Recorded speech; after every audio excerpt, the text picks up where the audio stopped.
diseminasi tentang menyebarkan pemahaman dan penerapan pengalaman budaya positif. Salawat salam terbatas diberikan kepada junjungan kita Nabi besar Muhammad SAW, Allahumma sholli ala sayyidina Muhammad wa ala sayyidina Muhammad. Yang saya hormati Bapak Kepala Sekretaris dari 15 Kalimantan Barat, Ibu Wakil Kurikulum, Ibu Wakil Kesiswaan, beserta Bapak Ibu sekalian. Kemudian saya ucapkan terima kasih atas kesempatan yang diberikan kepada saya oleh Bapak SMA di 15 Kalimantan Barat dan kepada Bapak Ibu yang hadir hari ini. Oke, kita langsung saja ke materi diseminasi saya hari ini. Untuk itu saya minta Bapak Ibu bergabung di Quizizz dengan cara mengetik di Google-nya itu atau di Chrome joinmyquiz.com, kemudian memasukkan kodenya 659 376. Nanti yang masuk ini dapat sertifikat kode ini. Ini sudah masuk ke data.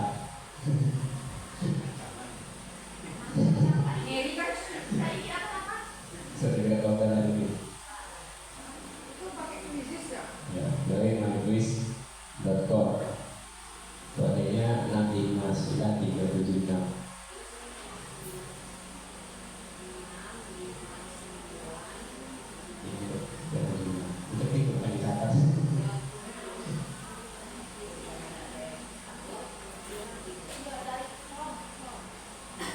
Join myquiz.com.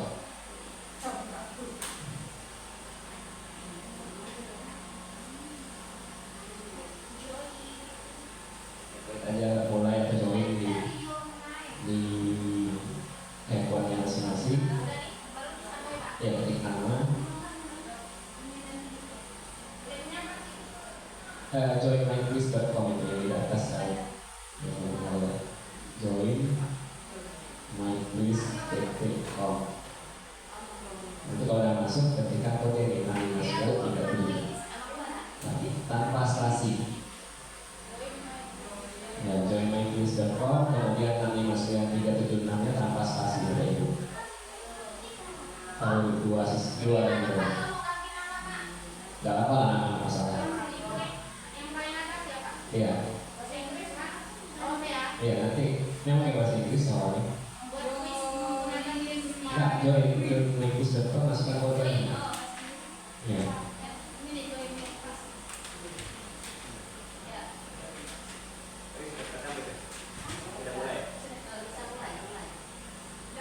Sudah? Baru 2 orang sih. Tanpa spasi 659 376 tanpa spasi.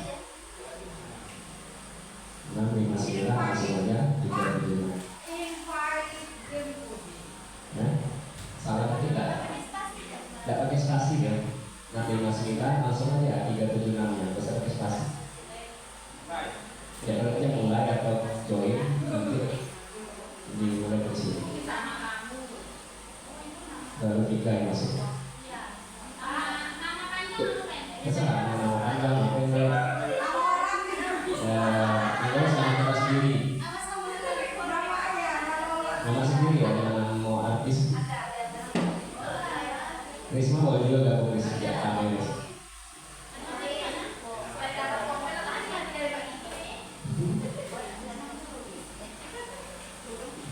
Mungkin sinyal ya.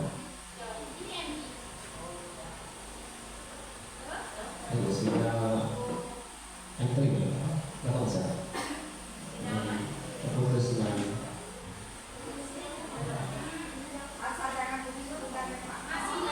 Masih.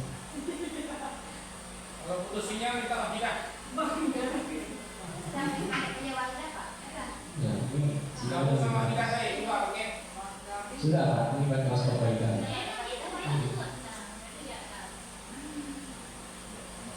Ini ada beberapa orang ya. Bakar, umum, mobil semuanya yang bisa. Kota.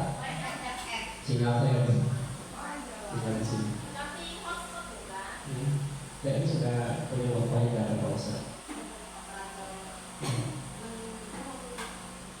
Kalian mulai.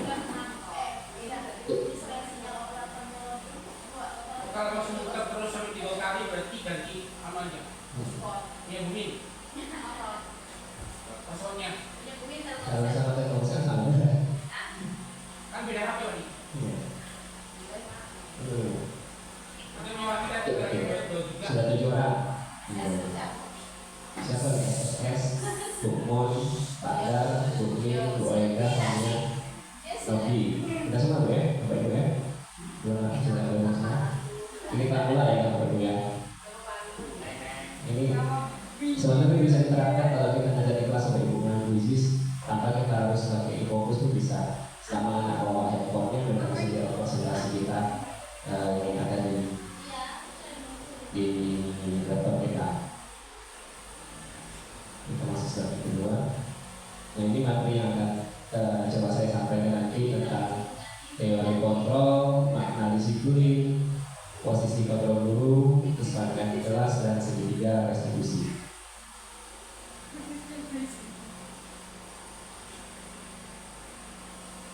Ada SPQ Bapak Ibu, silakan Bapak Ibu berdiri. Nanti saya akan bacakan sebuah cerita.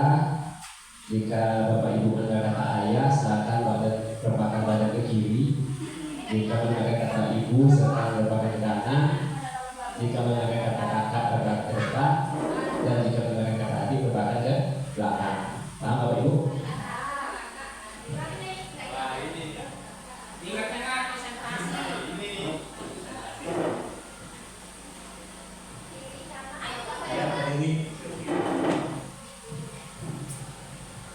Alkisah terdapat sebuah keluarga yang tinggal di suatu desa. Suatu hari, bapak, ibu, kakak, dan adik sedang berkumpul di ruang keluarga untuk berbincang-bincang. Mereka duduk dalam posisi setengah lingkaran menghadap tungku perapian yang sedang menyala di tengah dinginnya udara malam. Bapak duduk tepat di sebelah ibu yang saat itu mengenakan baju hangat rajutan buatan nenek yang telah meninggal 2 tahun lalu. Kakak dan adik duduk bersebelahan di dekat ibu saat mereka tengah berbincang. Tiba-tiba terdengar suara petir di luar rumah yang menggelegar, pertanda hujan akan segera turun. Saat itulah tiba-tiba ibu berkata kepada bapak, Bapak, ibu punya cerita. Apa bapak mau mendengarkan cerita ibu? Bapak pun menjawab pertanyaan ibu tersebut. Ibu, tentu saja bapak mau mendengarkan cerita ibu. Kalau kakak dan adik bagaimana? Apakah mau mendengarkan cerita ibu? Dengan lantang, kakak dan adik menjawab, Bapak, ibu, tentu saja kakak dan adik mau mendengarkan cerita ibu. Memangnya ibu mau cerita apa? Begini, dengarkan cerita ibu baik-baik ya. Lanjut ibu. Tapi sebelum ibu bercerita, ibu ingin mengambil sesuatu dulu di kamar. Ibu pun beranjak ke kamar tidur yang terletak di sebelah ruang keluarga tempat bapak, ibu, kakak, dan adik berkumpul sekarang. Tiba-tiba ibu berteriak, Bapak! Bapak yang mendengar teriakan ibu langsung mengangkat adik yang tengah di pangkunya dan mendudukkan adik di sofa. Bapak segera lari ke kamar tempat ibu akan mengambil sesuatu. Begitu bapak tiba di tempat, ibu berteriak. Ibu tengah memegang sesuatu dengan muka pucat dan badan gemetar. Tangan ibu menunjuk atap dengan mulut sedikit terbuka. Bapak pun melihat ke arah tangan ibu, menunjuk, dan bapak pun menemukan sesuatu yang tidak biasa. Seekor tikus dengan bergantung di atap dengan kakinya dengan mulut sedang menggigit sesuatu. Rupanya tikus tersebut sedang menggigit sebuah foto. foto keluarga di mana di dalamnya terdapat muka bapak, ibu, kakak dan adik. Oke, terima kasih ya Pak Ibu. Supaya Bapak Ibu bergerak aja. Duduk terus dari tadi kan capek dulu. Gerakan ke kiri nggak ada itu Pak harusnya. Gerakan ke kiri nggak ada. Harusnya. Itu ayah kok. Oh iya. Itu bapak aja, itu bapak. Oh iya ayah. Harusnya kayak gitu. Harusnya bapak sih saya etik gitu. Bapak yang namanya sama. Kan ikuti instruksi Bu. Bukan artinya instruksi. Oke, baik-baik, Bapak Ibu kita lanjutkan budaya positif di sekolah.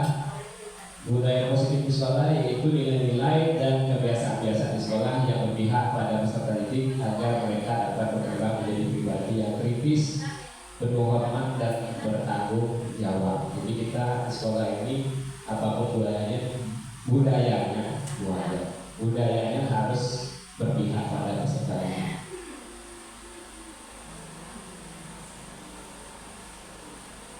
Selanjutnya perubahan paradigma. Nah ini paradigma pembelajaran di zaman now terhadap untuk membangun budaya positif sekolah perlu menyediakan lingkungan yang positif, aman dan nyaman agar murid mampu berpikir, bertindak, dan mencipta dengan merdeka, mandiri dan bertanggung jawab. Lazimnya disiplin dikaitkan dengan kontrol, dalam hal ini kontrol dulu dalam menghadapi murid.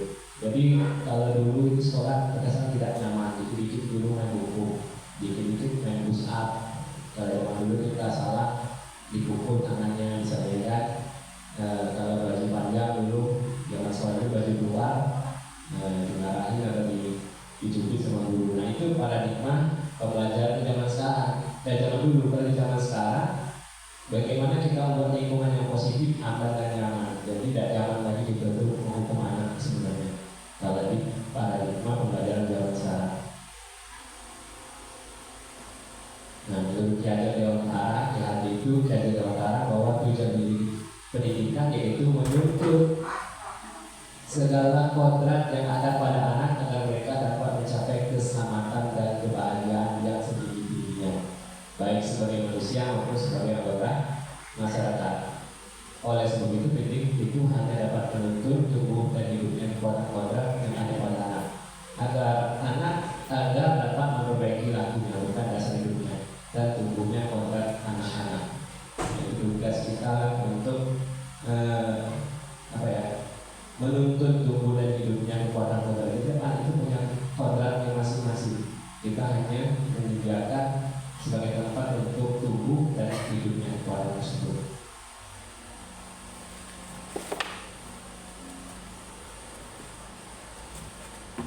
Kita sendiri yang memegang kontrol atas kepala kita. Nah, apakah kita akan membuka atau menutup kepala kita itu bergantung pada diri kita masing-masing sesuai dengan kebutuhan dasar kita saat ini. Jadi ada dua yang ditekankan, kontrol dan kebutuhan dasar. Nah ini mengingatkan kita ada salah satu ayat itu dalam Al-Quran yang mengatakan bahwa Tuhan itu tidak akan mengubah nasib suatu kaum kecuali kaum itu sendiri yang mengubahnya. Jadi itu juga yang memegang kontrol atas diri kita sendiri adalah kita. Nah kita tidak bisa, orang lain tidak bisa mempengaruhi kita ya untuk mengubah kepala kita. Itu juga yang memberi kita tidak bisa memaksa mereka. Nah, itu paradigma pendidikan yang masalah, kita tidak bisa memaksa murid. Perubahan paradigma ilusi kontrol. Nah ini kalau di zaman dulu mungkin kita berpikir guru itu harus dapat mengontrol muridnya. Nah kenyataannya setelah kita jalannya waktu kita sadar bahwa murid itu punya hak untuk memilih. Jadi karena kenapa ya kita tak mau diatur. Nah akhirnya maksudnya itulah murid itu sama seperti kita, nggak bisa kita mereka punya hak untuk memilih, menerima apa yang kita minta dan apa yang kita suruh ya. Guru tidak bisa memaksakan kehendak pada murid. Kemudian guru tidak punya kontrol penuh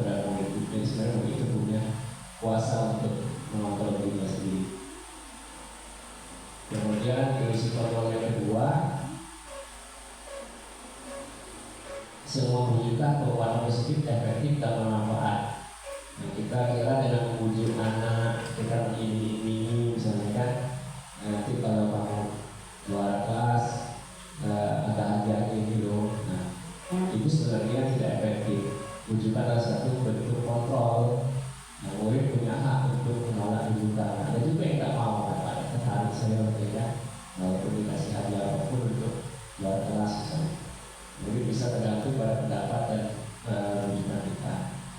Jadi yang itu mereka tergantung. Kalau kita kasih hadiah, baru mungkin dia mau, kan ini lebih tidak baik. Kalau kita nggak kasih hadiah, mereka nggak tertarik dengan apa yang kita bisa tadi. Jadi bujukan atau penguatan positif itu tidak efektif dan tidak bermanfaat sebenarnya. Apa kita nggak boleh memberi penghargaan? Boleh saja, tapi bukan dibayar-bayarin atau diiming dari awal. Misalnya nanti ya kalau kamu dialog ini untuk kasih hadiah itu nggak boleh. Tapi kalau ada kesepakatan atau deklarasi untuk apa sebenarnya sebagai penghargaan dari itu. Sementara dalam dunia olahraga aja ada penghargaan ya. Kemudian yang berikutnya kritik akan membuat orang merasa bersalah. Kritik dan membuat orang merasa bersalah bisa menguatkan orang tersebut. Jadi kita dulu berpikir begitu. Kalau kita mengkritik orang, kita membuat orang itu semakin baik. Atau buat orang merasa bersalah, kita buat orang itu malah lebih baik karena salah selama ini. Jadi kita nggak boleh mengkritik atau membuat orang merasa bersalah, ya. Menyalahkan murid dan membuat kritik tidak menguatkan tapi melemahkan. Murid mempunyai persepsi negatif akan dirinya. Adanya krisis identitas dan atau identitas gagal pada murid. Jadi kita nggak boleh buat mereka merasa bersalah. Misalnya gara-gara kamu bikin tugas lagi, apa dimarahin sama Pak Epsek, nggak boleh. Jadi dia merasa bersalah nanti. Nah, itu sebenarnya baik. Paradigma baru itu sudah ditanggap. Ya, berikutnya ini perubahan paradigma stimulus respon teori kontrol. Kalau dulu di zaman dulu kita masih memegang teori stimulus respon. Kita merasa kebutuhan kita sama, sementara kebutuhan kita berbeda. Kebutuhan tiap murid itu beda-beda. Makanya kita harus menerapkan pembelajaran berdiferensiasi katanya. Jadi tiap siswa itu unik kita bilangkan. Di zaman dulu mungkin kita anggap semua siswa itu sama. Metode pengajaran kita sama aja untuk semua siswa, semua kelas kita ajar. Sementara kenyataannya setiap anak itu berbeda. Kemudian yang kedua, semua orang melihat hal yang sama. Kenyataannya semua orang itu memiliki gambaran yang berbeda. Kemudian ini perilaku buruk dilihat sebagai suatu kesalahan. Nah, kita nggak tahu perilaku orang ini termasuk baru dulu. Murid-murid kita baik maupun buruk itu sebenarnya mempunyai tujuan, mempunyai alasan. Dan setiap perilaku baik itu baik maupun perilaku buruk itu pasti punya dasar, ada kebutuhan dasar yang coba dipenuhi anak tersebut. Nanti akan kita kasih contoh kasusnya. Dan kemudian orang lain bisa mengontrol saya. Kenyataannya hanya kita yang dapat mengontrol diri kita sendiri. Nah, ini kemudian dulu kita berpikir saya bisa mengontrol orang lain. Nah, di paradigma baru kita harus sadar bahwa kita tidak bisa mengontrol orang lain. Dan terakhir, pemaksaan ada pada saat kita gagal. Ini juga paradigma lama. Nah, apa makna disiplin? Masih dalam kuis itu Bapak ya. Coba Bapak Ibu jawab pertanyaan. Apa sih disiplin itu? Menurut Bapak Ibu? Silakan Bapak Ibu. Kita ketikkan jawabannya. Bapak Ibu, disiplin itu apa sih?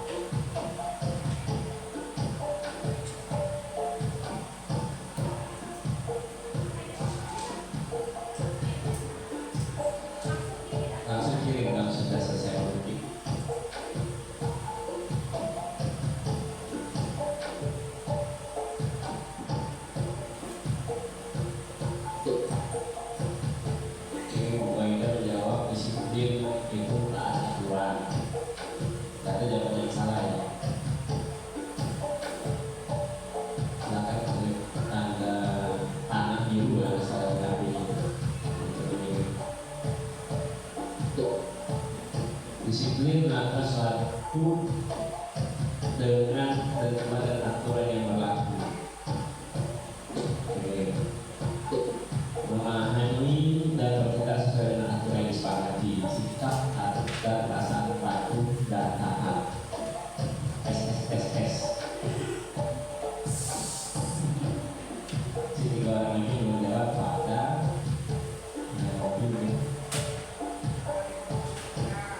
pada bilang disiplin melaksanakan suatu tindakan dengan semestinya. Satu orang lagi, dua orang lagi, siapa yang dulu? Ada sudah, Buaya sudah, sudah, Rocky sudah, Lukman sudah, Nia ada. Oke, kalau sudah kita lanjut ke slide berikutnya.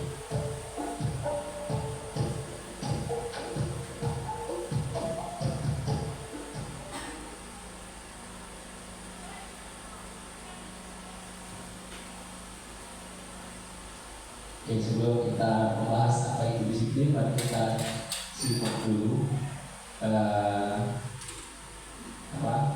pernyataan dari Kiai Utara Bapak Pendidikan kita. Apa itu merdeka? Merdeka menurut Kiai Utara artinya tidak hanya terlepas dari perintah, akan tetapi juga cakap untuk memerintah diri sendiri. Jadi kalau kita nggak bisa memerintah diri sendiri atau mengendalikan diri sendiri, berarti kita belum merdeka, ya. Walaupun kita mungkin tidak diperintah orang, tapi nggak bisa mengendalikan kita sendiri. Kita nggak bisa membuat keputusan untuk diri kita sendiri, berarti kita belum merdeka. Itu menurut Kiai Utara. Nah, ini makna disiplin berasal dari bahasa Latin disiplina, yang berarti belajar, ya. Makna asal dari kata ini berkorelasi dengan disiplin diri dari murid-murid Sokrates dan Plato. Disiplin diri membuat orang menggali potensinya menuju sebuah tujuan apa yang dia hargai. Kemudian namun dalam budaya kita, makna kata disiplin telah berubah menjadi suatu dan seorang pada orang lain untuk mendapatkan kepatuhan. Kecenderungan adalah menghubungkan kata. Itu makna disiplin. Jadi berasal dari kata atau bahasa Latin disiplina, belajar. Disiplin adalah kemampuan memerintah diri sendiri. Nah, seperti yang Kiai katakan tadi, ya, merdeka itu rasa kita mampu memerintah diri kita sendiri dalam mengontrol dan menguasai diri untuk memilih tindakan yang maju pada nilai-nilai yang kita hargai dengan bertanggung jawab tanpa terperintah orang lain, tanpa terperintah orang lain. Jadi kalau kita masih diperintah orang lain, berarti kita nggak disiplin, ya. Maksud dari nilai-nilai yang kita hargai dan nilai kebajikan, sifat-sifat positif manusia yang merupakan tujuan mulai yang ingin dicapai setiap individu. Nah, nilai kebajikan ini yang dicapai oleh setiap anak Indonesia kita kenal dengan profil belajar Pancasila. Seperti ada 6 ya, berlima, bertakwa, berlima Maha Esa, bermulia, mandiri, bernilai etis, berkebinekaan global, gotong royong, kreatif. Nah, ini nilai-nilai kebajikan ini ada dalam setiap agama. Berarti nilai-nilai ini universal sifatnya. Tidak ada agama yang tidak mengajarkan kita untuk misalnya bergotong royong, ya. Tidak ada agama yang, pasti semua agama mengajarkan kita untuk bernalar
teguran dari saksi.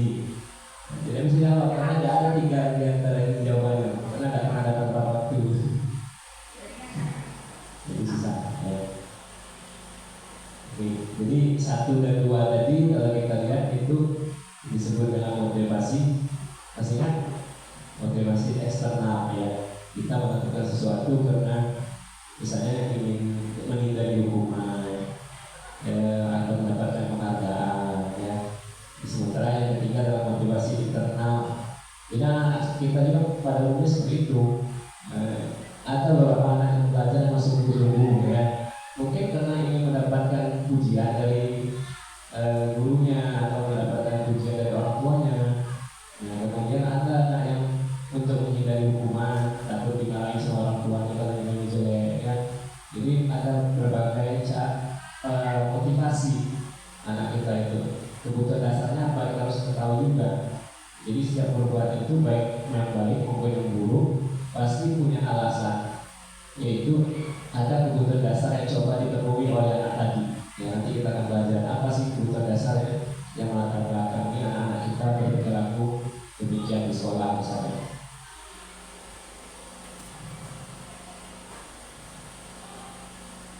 Ini teori motivasi dan manusia tadi saya katakan. Motivasi eksternal seperti orang tadi untuk menghindari ketidaknyamanan atau hukuman. Apa yang akan terjadi bila saya tidak melakukannya? Kita takut yang mana nanti kalau tidak dikejui nanti dimarahi, disebut pula, hidup misalnya ya. Itu juga motivasi eksternal. Gak ada salahnya sih, lebih baik daripada yang nggak dikerjain sama sekali kan. Yang parah itu alas itu nanti marah ya. Nah itu parah itu. Masih nanti kalau kita punya alasan yang pertama walaupun gak enak juga mas, karena takut dihukum. Masih mending yang lebih parah itu gak peduli nah dihukum kesalahan. Nah tapi kalau lebih baiknya kalau kita melakukannya atas dasar motivasi internal. Jadi pembelajaran era paradigma baru kita itu bagaimana menumbuhkan motivasi internal anak. Jadi kita bagaimana tuh sadar mereka melakukannya karena mereka ingin menjadi pribadi yang disiplin misalnya, mereka ingin menjadi pribadi yang mandiri, yang kreatif. Ini yang kita coba tekankan di pembelajaran paradigma baru. Kita mencoba menumbuhkan motivasi internal anak.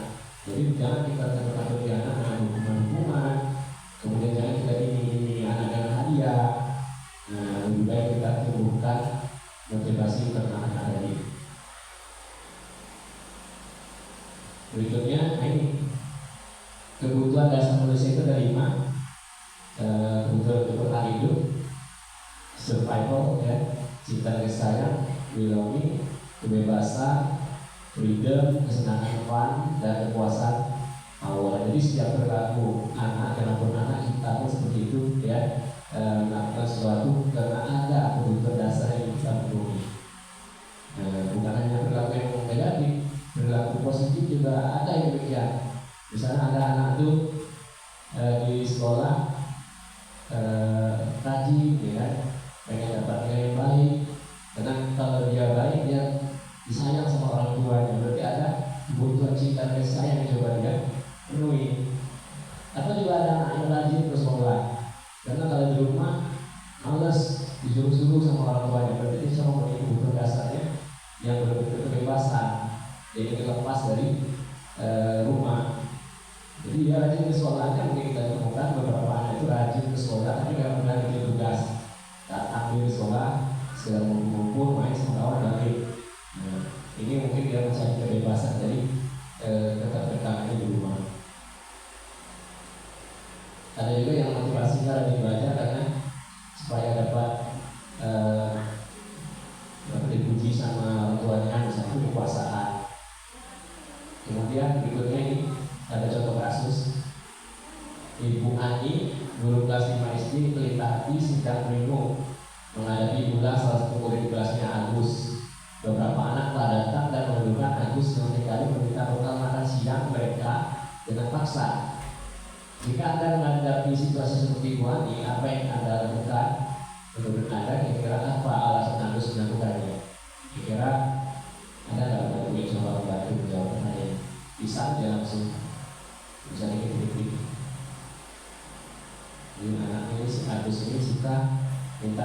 siang kemarin ini sebenarnya tiap hari.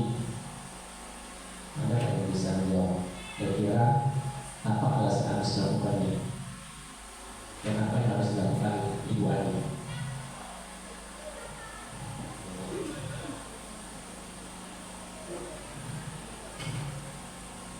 Baik, mungkin kalau kita di posisi Bu Ani, mungkin yang pertama kali kita lakukan adalah memanggil Agus.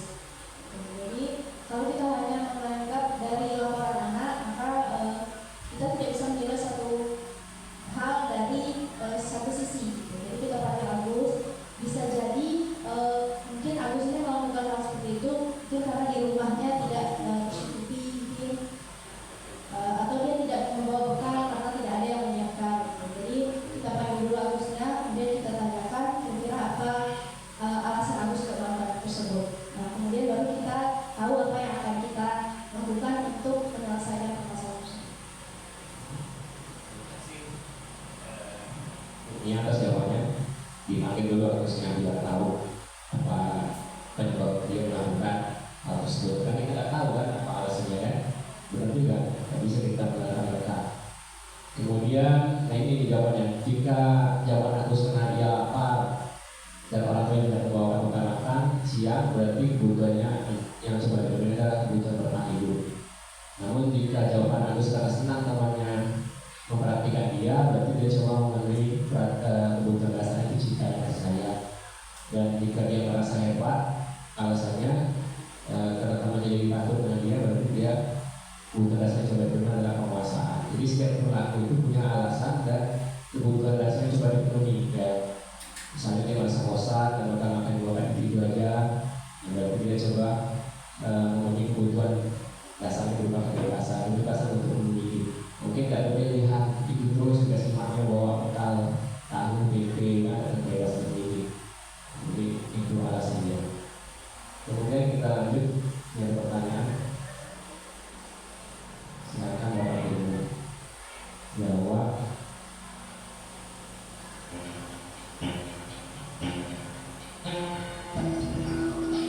Rehan kedapatan bermain game saatnya pelajaran bahasa Inggris. Ketika ditanya apa alasannya dalam tersebut, dia mengatakan bahwa dia merasa tidak tertarik dengan pelajaran bahasa Inggris. Kira kebutuhan dasar apa yang coba dipenuhi?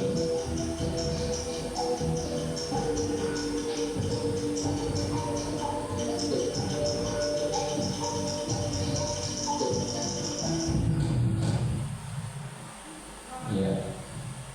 Jadi jawabannya jadi benar. Dua jawab salah. Jawabannya adalah apa? Kira-kira dulu. Iya, kebebasan ya. Dia nggak ada pilihan, terpaksa aja belajar bahasa Inggris. Jadi makanya dia main-main saat dia belajar. Jadi tidak ada kebebasan. Slide berikutnya, pertanyaan berikutnya.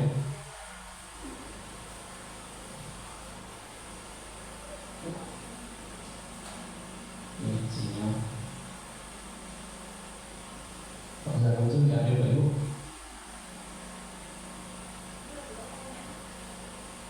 Betul tak? Nah, sebenarnya ini yang bisa dijawab. Silakan pilih jawabannya.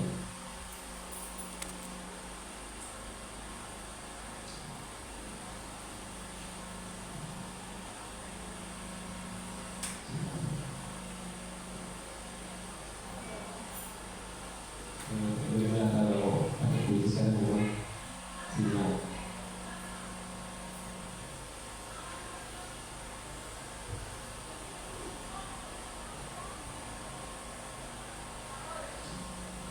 Apa pertanyaannya Ibu? Coba-coba. Ada kirim ya? Ali. Dari dulunya. Mengambil temannya karena dia selesai duluan ya. Jadi kebutuhan dasar apa yang coba dipenuhi Ali? Nah, kesenangan. Dia bosan ya, dia mencoba memenuhi kebutuhan dasarnya dan kebutuhan dasarnya untuk kesenangan. Duduk situ. Ya, oh iya, apa yang pilih?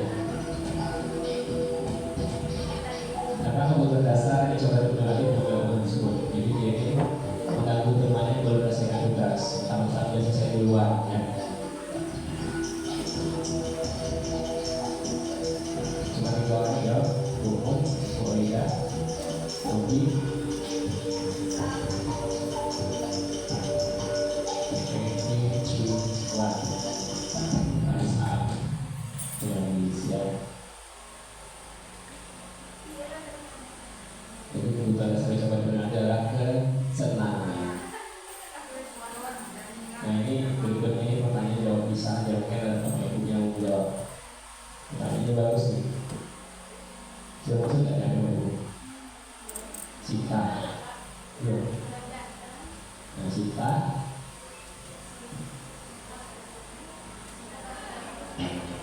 Ya, misalnya cinta merasa dari keluarga yang tidak bahagia, ayah ibunya bahkan mau bisa. Apa kira-kira perilaku cinta yang mungkin dibilang untuk memenuhi kebutuhan atas kasih sayang? Jadi ini kurang kasih sayang gitu, gitu ya. Dan apakah ini dapat mengalami bacanya? Ada mungkin yang mau menjawab bisa atau ketik aja? Ketik aja boleh. Karena dia kurang kasih sayang tadi, kira apa yang akan dia lakukan untuk memenuhi kasih sayang itu? Dia perlu nih kasih sayang dari orang lain, dari rumah, dan aku nggak ketemu kasih sayang tadi. Malah mungkin dia tinggal dengan orang lain, bukan dengan orang tuanya. Kira apa upaya dia untuk memenuhi kebutuhannya akan kasih sayang?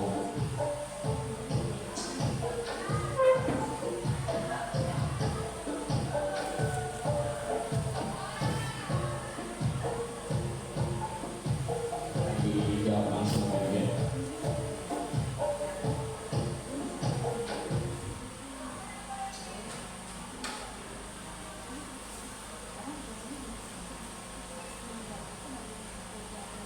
Kalau ada yang memberikan tanggapan langsung secara lisan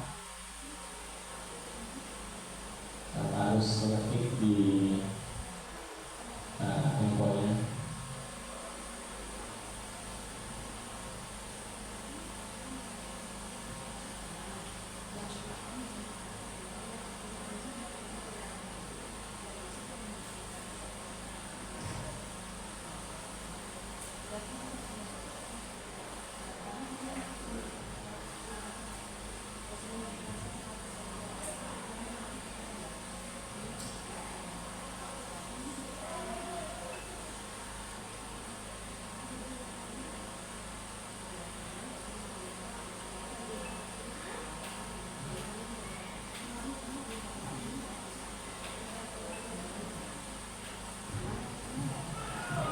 Jadi mau menjawab secara lisan, mungkin apa yang kira akan dilakukan oleh Sinta karena dia kurang kasih sayang ya.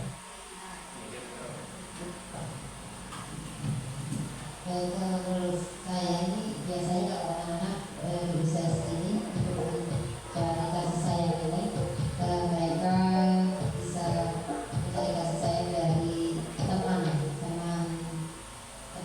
sekolahnya ya. Teman sama remaja gitu.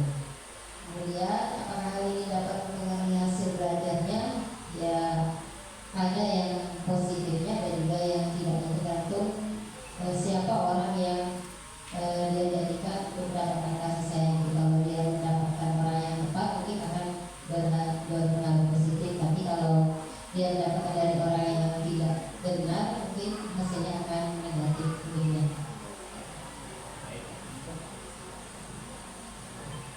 Terima kasih Ibu Mun, benar juga Bu ya. Jadi akan mencoba menemukan kasih sayang di luar. Untung-untung kalau dia dapat orang yang baik ya. Kalau dia dapat orang yang tidak baik, ini bisa jadi bumerang bagi dia. Nanti bisa-bisa mempengaruhi hasil belajarnya.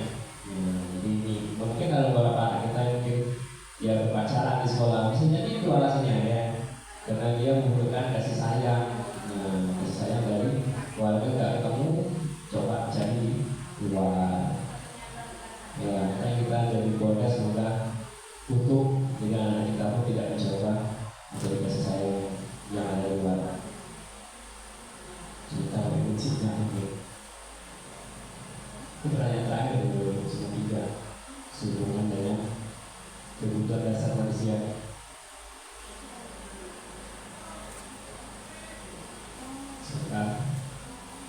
Jawaban dari Ibu Ida yang karena kasih sayang orang tua dapat memotivasi anak untuk semangat belajar sehingga nanti anak akan mencari hal yang lebih bebas dengan cara lain di luar sekolah.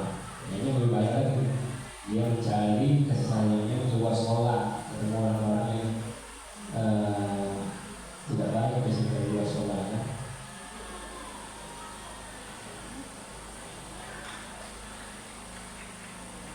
Cuma Ibu sinyal mungkin agak mengganggu lancar juga kita.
Bentar ya Bapak Ibu, ambil lagi.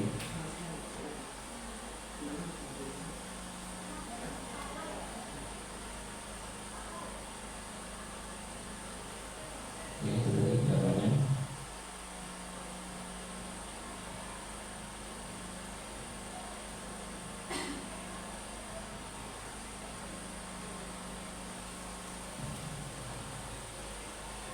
Lanjut ke slide berikutnya.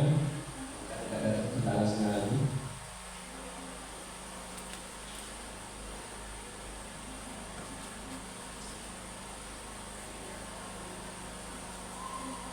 Lima posisi kontrol. Yang pertama selaku penghubung, ya Ibu ya. Nah, jadi di pembelajaran paradigma baru kita berupaya agar kita tidak lagi berlaku sebagai penghubung dalam pembelajaran. Misalnya guru percaya bahwa cara dia yang terbaik, jadi kita merasa kita mana yang terbaik.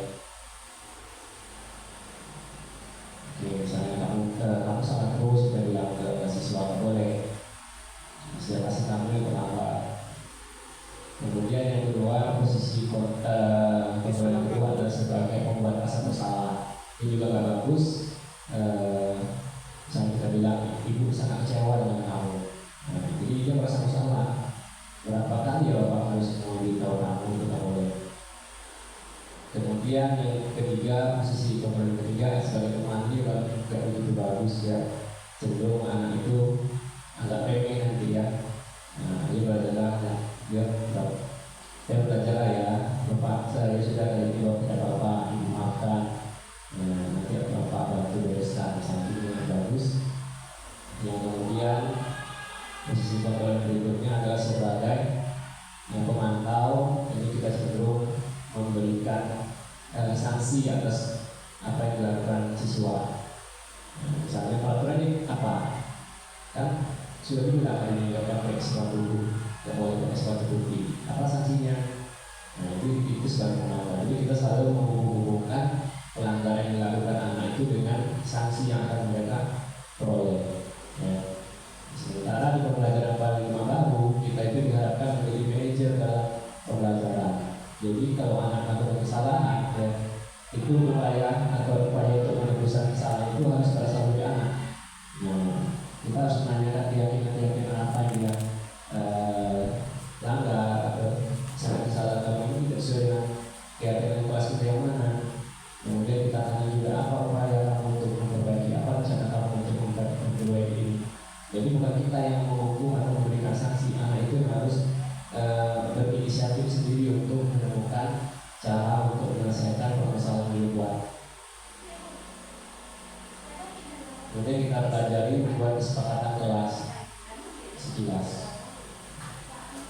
Ada pertanyaan Bapak Ibu? Jawabannya dua, benar atau salah? Silakan Bapak Ibu pilih. keyakinan kelas dan peraturan kelas adalah hal yang sama, benar nggak ini?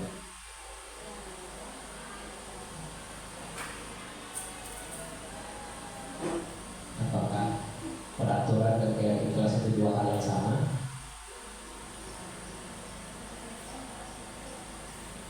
Ada dua hal yang berbeda? Timbang satu-satu. Ya, yang lain jawab. Oke, dua betul satu salah, 4 belum jawab. Jadi jawabannya adalah salah. Ya, keyakinan kelas dan peraturan kelas itu ada dua hal yang tidak sama, ada dua hal yang berbeda. Ya, nah, gimana letak perbedaannya nanti kita bahas sedikit. Kemudian pertanyaan berikutnya, kalau ada muncul biar untuk Bapak Ibu. Ada muncul nggak? Iya, Pak. Ada muncul. Apa soalnya itu mobil?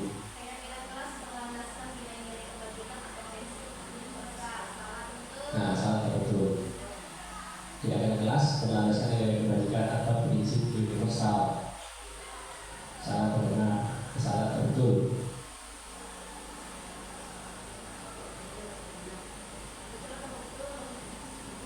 Salah atau betul? Kamu betul atau benar? Oke, juga menjawab dari antara 7, 4, 3 lagi, 1, 7, 6, 5, 4, 3, 2, 1. Jadi jawabannya adalah yang benar adalah betul, ya. Jadi pertanyaan harus dilakukan dengan kebajikan.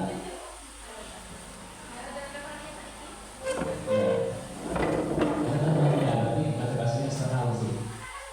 Keyakinan kelas adalah nilai kebajikan atau prinsip-prinsip universal disepakati bersama secara universal, lepas dari latar belakang suku, negara, bahasa maupun agama. Jadi tidak pernah ada yang setuju Pak di agama kami tidak ada yang itu tidak boleh ya. Jadi itu diterima oleh semua agama. Menurut dosen suatu keyakinan akan lebih memotivasi seorang dari dalam. Nah, keyakinan itu akan memotivasi dari dalam, intrinsik. Jadi kalau peraturan itu pakai kata jangan coret-coret bimbing itu mereka melakukannya nanti atas dasar ada hukuman, bukan memotivasi intrinsik. Jadi dari kata-kata jangan. Berikutnya ada pertanyaan lagi. Apa nilai kebajikan atau keyakinan ini diangkat dari peraturan hidup ini? Semoga Bapak Ibu pasangkan ya, jodohkan. Nah, ini kayak kelebihan bisnis dengan akun super Bapak Ibu. Ada model pertanyaan yang memasangkan seperti ini. Jadi bisa dinikmati dengan akun Belajar ID. Kalau Bapak Ibu punya akun Belajar ID, sekarang login dengan akun Belajar ID di bisnisnya, bisa bikin soal yang model ini, bisa memasangkan. Bukan hanya tidak dan jawaban esai. Apa nilai kebajikan atau keyakinan ini diangkat dari peraturan hidup ini? Misalnya menggunakan helm saat mengendarai motor, mengendarai motor, apa nilai kebajikannya? Membuang sampah pada tempatnya, nilai kebajikannya apa? Tinggal ditarik dengan kartu syarat ya, gimana pasangnya? Ini banyak sekarang ini sudah mulai dipakai akun support, akun Belajar ID, bisa buat pertanyaan ini.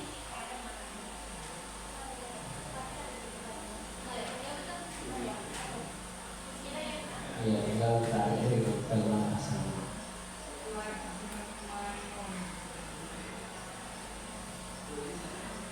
Oke, waktu 7, 6, 5, 4, 3, 2, 1. Yang lain artinya di semua lagi. Harus sudah lihat kan? Ya, itu ada yang salah, ada yang benar gitu. Nah, misalnya tadi membuang sampah pada tempatnya apa kebajikannya? Menjaga kebersihan. Dilarang menggunakan kata kasar, selalu bersihkan, bersihkan rumah dan menggunakan helm saat berjalan motor, menjaga keselamatan. Oke, next. Nah, ini nilai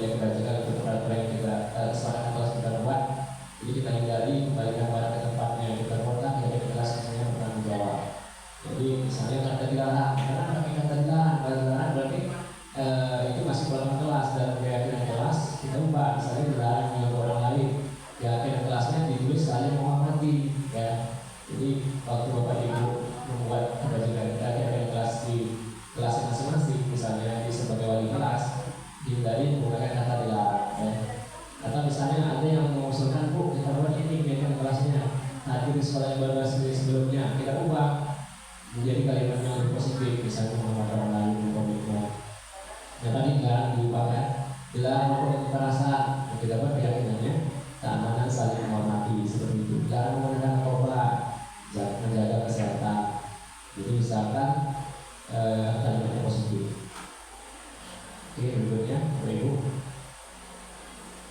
Untuk bagian kelas di peraturannya yang kelas harus abstrak dari peraturan yang lebih rinci dan konkret. Dan kemudian kegiatan kelas berupa pernyataan yang universal, pernyataan yang kelas biasanya dibuat dalam bentuk kata positif seperti tadi dari kata jangan atau jangan. Kegiatan kelas tadi tidak terlalu banyak sehingga mudah diingat dipahami, sedikit aja 5 atau 6 kelas itu. Semua kelas baiknya ikut berkontribusi dalam kegiatan curhat pendapat dan bersedia menjawab kembali dari kelas dari waktu ke waktu.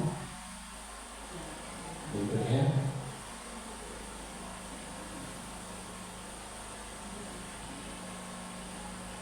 ada pertanyaan nggak? Kamu sudah di ayat apa namanya? Oh ya, dari diurutkan disusun aja. Ya, tarik aja. Yang pertama ini juga kalau ini punya akun, ya, punya akun belajar ID di Quizzes bisa bikin soalnya ini. Misal mana 1, mana 2. Iya.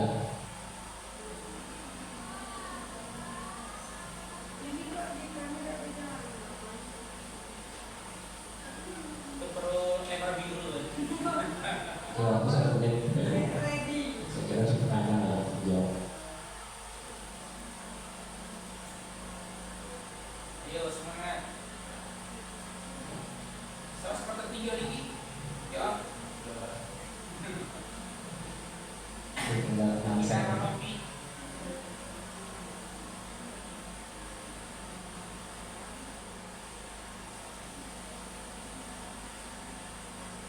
Mungkin Pak bagian yang sebelahnya. Jadi ada mau gabung bisa juga di joinmyquiz.com kodenya 65935. Silakan ketik joinmyquiz.com kemudian kasih kode 65936.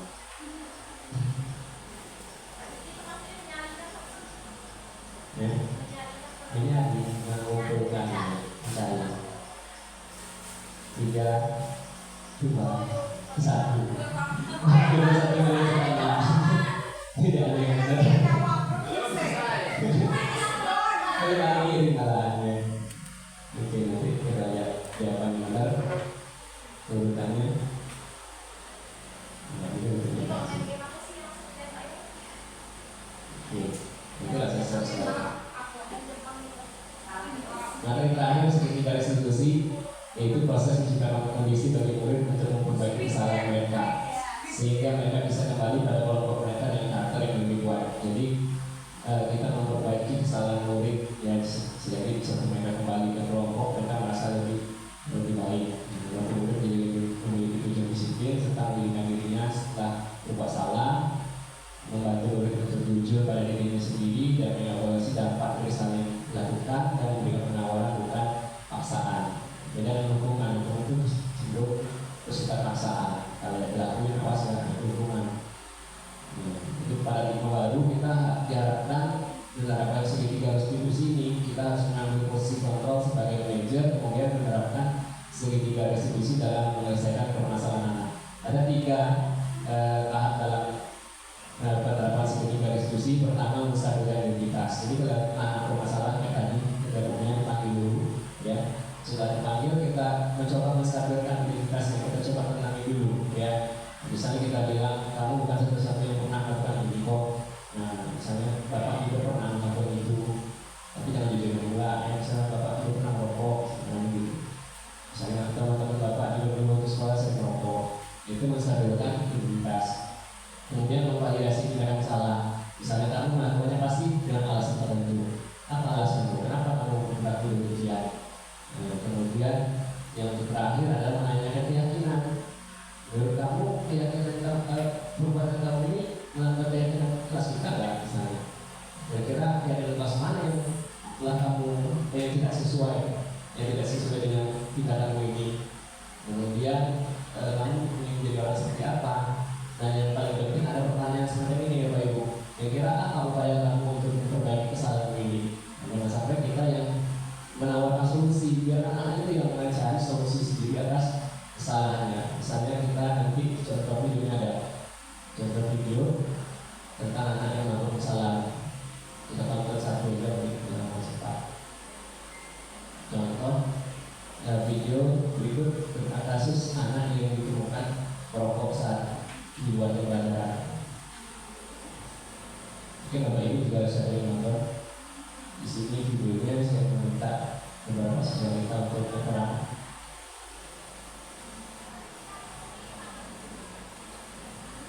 YouTube tapi ya.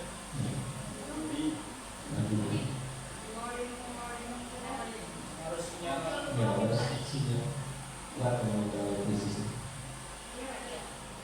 Kalau kita bisa rumah sendiri dulu.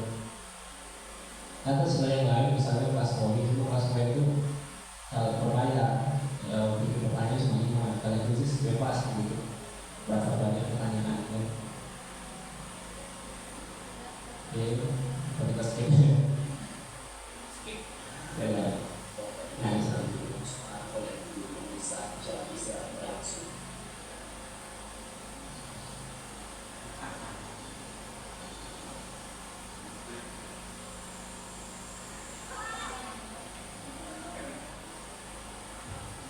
Sampai itu karena kopi karena iya.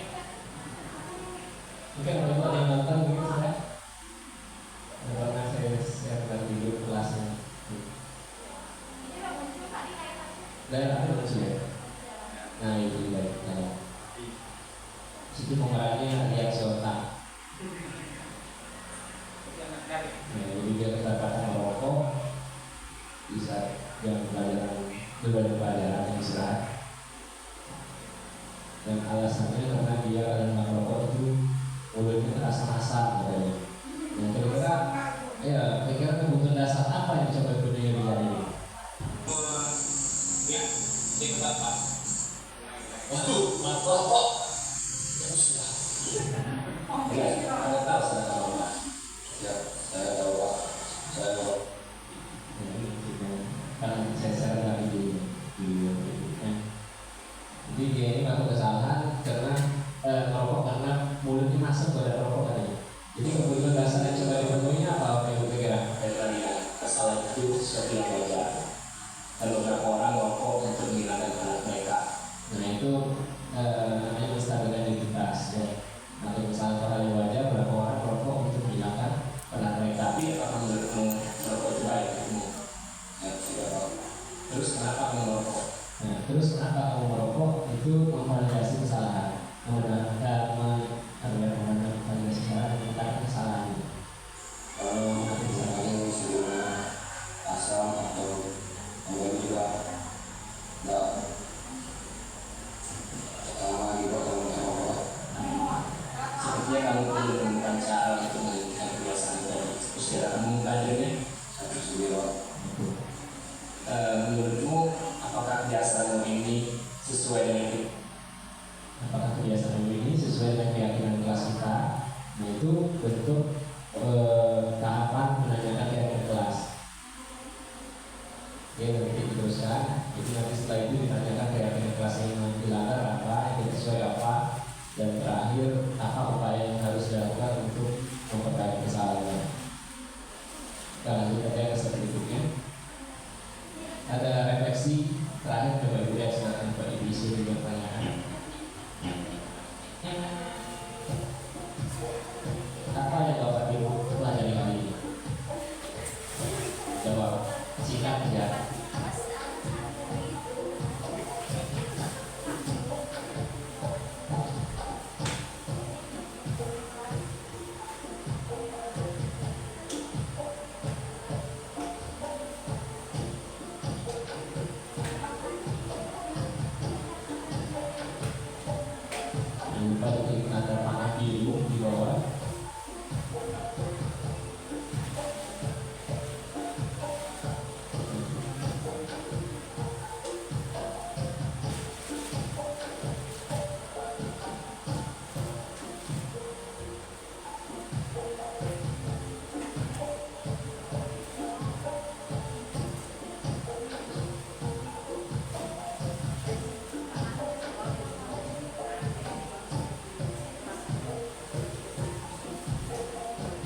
Baru sinyalnya hilang lagi dari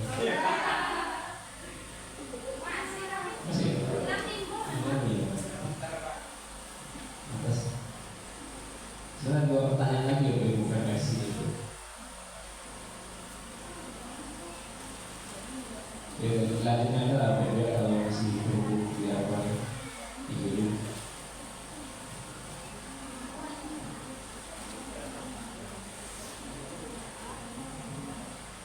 Oke, baiklah Bapak Ibu, kiranya demikianlah acara visi-misi saya hari ini. Semoga apa yang kita pelajari hari ini dapat memberi perubahan dari dalam hal paradigma kita dalam menghadapi siswa kita, dalam membentukkan budaya positif di sekolah kita. Ya, semoga kita tidak lagi sebagai penghukum, semoga kita semua memiliki motivasi internal dalam melakukan kegiatan apapun di sekolah kita, itu juga dengan siswa kita, agar kita mengambil peran sebagai manajer dalam pembelajaran. Oke, saya akhiri. Wassalamualaikum warahmatullahi wabarakatuh.